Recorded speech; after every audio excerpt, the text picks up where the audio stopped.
Hello, everyone. Welcome to my third annual Pro Wrestling Year in Review slash yearly awards. This year, I watched a total of 2,660 matches from December 2023 to November 2024. Because of this, my script for this video is 65 pages long. So yeah, this is gonna be separated into four parts. 2024 will go down as one of the years of all time. Yeah, for mainstream wrestling, not a lot has changed. It was nice to have the focus be on actual in ring work instead of the constant political infighting and backstage controversies of the past couple years. At least in mainstream North American wrestling. As far as Japan and the US Indies are concerned, that's been a goddamn mess. As we look forward to 2025, we must first look backwards. It feels as though wrestling right now is in a bit of a quiet state, a winter season of sorts. Before new stars can rise up, the old guard has to step down, and that's been one of the main themes of the year. We saw the retirements of indie legends such as Daniel Makabe and Chuck Taylor, Japanese legends such as Arisa Nakajima, Akitoshi Saito, and Yuki Ishikawa. We even saw the retirement of two undisputed goats of the business in Sting and Bryan Danielson. And this list is only going to grow into 2025 with the announced retirements of Maiko Satomura, Hiroshi Tanahashi, and John Cena. This seems like a bad omen, but in reality, it creates a kind of chaotic, exciting feel in the industry. Think of the early 90s with Sarutogun versus the New Generation Army in All Japan Pro Wrestling, though I'm not sure if I trust most promoters the same way I trust Giant Baba in the late 90s. So, let's get into the meat of the video with the top 20 tag teams of the year. Honestly, this year has been pretty bad for tag team wrestling. The Astronauts and FTR both had quiet years compared to the rest of the decade, and almost all promotions this year just didn't focus a lot on tag team wrestling. The only two promotions that truly felt like they put a spotlight on tag team wrestling was CMLL down in Mexico and Sendai Girls over in Japan. But let's get into the list. Number 20, Bishamon. The team of Hiroki Goto and Yoshihashi. Bishamon serves as New Japan Pro Wrestling's break glass in case of emergency team. Two solid workers that remain pillars of the tag division. Goto as the heavy with his power moves and Yoshihashi with his vicious chops creates a duo that can basically work with anyone out there. Number 19, Violence is Forever. In a broken independent scene, Violence is Forever offers a consistent force, always putting in solid performances. If a local show has Kevin Koo and Dominic Guerreri on it, there's a good shot it will be match of the night. A big bastard and a badass striker is such a classic type of tag team, and the entrance with the whole crowd singing along to Zombie never fails to catch my attention. Number 18, ABC. There's about 100 of these types of mostly machine gun style tag teams in America. Two fast boys doing choreographed sequences and flashy double team moves. The difference with ABC comes with their understanding of tag psychology and the hot tag. They're cool, athletic, and can bump and sell like crazy. Please get better soon, Chris Bay. They were one of the only shining beacons of hope for TNA this entire year. Number 17, DIY. Another branch on the Motor City Machine Guns tree is DIY. While they get a lot of shit online, they're still a solid mid-card act. A lot of Johnny Gargano's flaws and kind of excesses in singles matches are covered up as part of a tag team. Their spot on this list kind of shows how much of a backseat tag team wrestling has taken this year, especially in WWE. Number 16, the Grizzled Young Veterans. Before this year, I wasn't very high on the GYV. I didn't love their work in NXT and just didn't really see the hype they received on the indie scene. The trilogy of matches throughout February of this year against ABC on Impact TNA really opened my eyes. When doing the classic Southern tag match formula with a good babyface team, they're some of the best in the business. The FTR match is good, but not great, and it really just showed me that the GYV is a team you have to find the right opponent for. But when you do, they're world class talent. Number 15, oh my god, is that Private Party? Private Party is a team I've been rooting for 4 years now, consistently grinding on the undercard in AEW Dark and Rampage, slowly gaining support from the audience. Their rise to the top this year was fun, with their rivalry with the Bucks igniting an excitement in the tag division that hadn't been seen since the Darby and Sting Revolution uh, main event. Such a naturally likable babyface team. Hopefully, AEW can keep their momentum up in 2025 so the party can keep on going.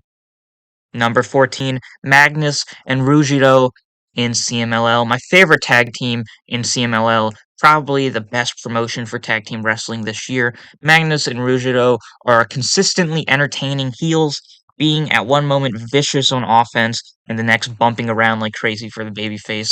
While not very interesting as single stars, when teaming up, often alongside Volador Jr., they become one of the most consistent foils in the entire business and are just a part of the insane tapestry of crazy good trios and tag matches from CMLL this year. Number 13 is the Bullet Club War Dogs. This entry refers to the heavyweights of the War Dogs, which at different parts of the year have included Alex Coughlin, Jake Lee, David Finlay, and Sonata, but the highlight has been Gabe Kidd. The wild brawls of the War Dogs adds a chaotic feel whenever they enter a New Japan ring. This contrasting with the often more chill approach of his partners, Coughlin and Jake Lee and Sonata, makes the War Dogs one of the best tag teams going when it comes to crowd engagement. Love them or hate them, they will probably get the loudest reaction every night they're on a card. Number 12 is the team of Mike Bailey and Jake Something. The formula is pretty simple. Put two of the best baby faces on the independent scene, put them in the company with the best tag division in the independent scene, and let them go at it. What's most impressive about Something Speedball is the variety in their dynamic as a team. Bailey is both an energetic striker and a perfect face in peril. However, Jake can also play both roles, being a great limb seller and obviously a very fun hot tag. Their match against the Machine Guns is the second best tag match in the US. The only thing keeping this team from higher heights is their own careers as single stars, meaning we have kind of limited uh, of a body of work for them. Number 11, just barely missing the top 10, is Sting and Darby Allin. 3 matches. This team had 3 matches all year, and all of them were 4-star plus matches. The pure babyface appeal of Sting is as clear as ever. The wild brawling between Sting's ability to garner sympathy and Darby's insane bump taking makes every match an exciting one that is must watch. Doing all this at the age of 60, something is why Stinger will go down as one of the all-time goats. Entering the top 10 is a trio, the House of Black. House of Black are purely here off of vibes. They're just kind of the most cool, intimidating team in any context. Perfect as monster heels for the roster of much smaller teams in AEW. Malachi is a killer, Matthews is highly underrated, and Brody King is a monster. All hail the kings of the Black Throne. Number 9 is Catch 2 while the heavyweight tag scene is pretty weak right now in New Japan, the junior tag division is strong as hell thanks to the foursome of Catch 2, the Jet Setters, War Dogs, and TMDK. Fast paced action between a bunch of teams with great chemistry. Booking tag team wrestling really isn't that hard, guys. You just get a couple solid teams and you just have them go at it. Number 8 is the Motor City Machine Guns. You just can't beat the originals. One of the best tag teams of all time continue to show why in 2024, with great work on the independent scene in TNA and in WWE. Honestly, this could have been a top 5 year for the Motor City Machine Guns if they stayed as indie guys, or if they weren't at times more worried about their runs as World and X Division champions, respectively. WWE's tag team scene might be saved, and it's going to be by a bunch of old guys. Of course, the biggest highlight is their match with Jake Something and Mike Bailey in DPW. Number 7 is the War Dogs again, but this time specifically the junior section with Drilla Maloney and Clark Connors. The tag team, the probably My favorite tag team in the Stacked Juniors division, Clark Connors and Drill Maloney of the War Dogs are still small enough to keep up with the energetic pace of their opponents, but also being slightly bigger means we get a bunch of crazy awesome power moves with the Brain Busters, the Drill a Killer, the Pile Drivers, and the Power Slams. What a goddamn team. A junior heavyweight version of Hanson and Gordy, or maybe even the Steiner brothers.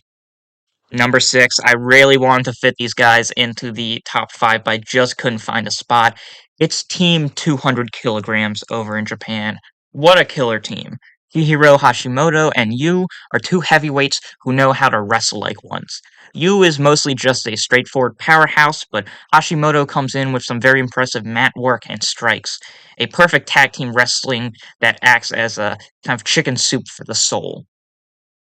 And finally, we're in the top five with TMDK, specifically uh, Shane Hayes and Mikey Nichols. The rise of TMDK has been a feel good story for New Japan. Two guys who are perfect for each other and wrestle like they share a mind. I love Mikey Nichols' ability to not give a shit about concussions. Shane Hayes is very fun to watch. And overall, TMDK is just had a pretty damn good year all around as a stable, with Kosei Fujita taking the next step and Zack Sabre Jr. finally becoming world champion. Number four is a team that came in at the kind of end of the year is the Conglomeration. A surprise in AEW's year, the Conglomeration provided a consistently great presence in AEW during the summer. This is what happens when you take some of your most reliable guys, some of your most consistent babyface workers, and just give them 15 minutes every week on Collision during that kind of August, July run of shows in Texas. It created a very fun vibe with the shows because the audience was a lot of times uh, from previous weeks of filming, so it kind of had like a TNA Impact Zone style vibe that I look forward to next time they come to Texas. Number three is the Young Bucks. This felt like the Young Bucks were begrudgingly carrying the AEW tag division all year. A lot has been said about the booking of AEW's tag division in recent years, but when it comes to in between the ropes, the Bucks still have it, guys. Wrestling a much smarter style than before, the Bucks go from bumping like chicken shit heels against Sting, having a spot fest ladder match with FTR, and being the bullies of Private Party.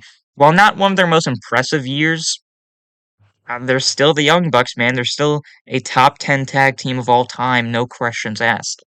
Number two is FTR, last year's number one rank. Um, it's kind of a weaker year for FTR, though with how bad tag wrestling has been, they still make it to number two. There's something new for me to say. There's nothing new for me to say. FTR are awesome, and their matches rock pretty much no matter who you put them up against. They are a boringly consistent uh, beacon of quality in AEW. And the number one best tag team of the year is the Blackpool Combat Club slash the Death Riders, making up of Bryan Danielson in the first half of the year, Jon Moxley, Claudio Castagnoli, Pac, and Wheeler Yuta. It's been a long time since a group has made me as excited as the Death Riders on a kind of visceral team sense. The angle of Danielson was heartbreaking. It should be illegal to have this much talent in one group. The GOAT and Danielson, two of the best tag guys in pro wrestling history, and Mox and Claudio. Yuta is awesome, and the addition of Pac is the cherry on top. The vicious beatdowns, the chaotic feel, everything about these four scream top guys. Tag team wrestling has disappointed me in 2024, but when it comes to the Death Riders, it's must-see viewing. Every single segment they have on Dynamite is probably the best segment on the show. So, yeah, Death Riders take my spot, take it away from FTR as my tag team of the year. Next week, we will be talking about the women's division.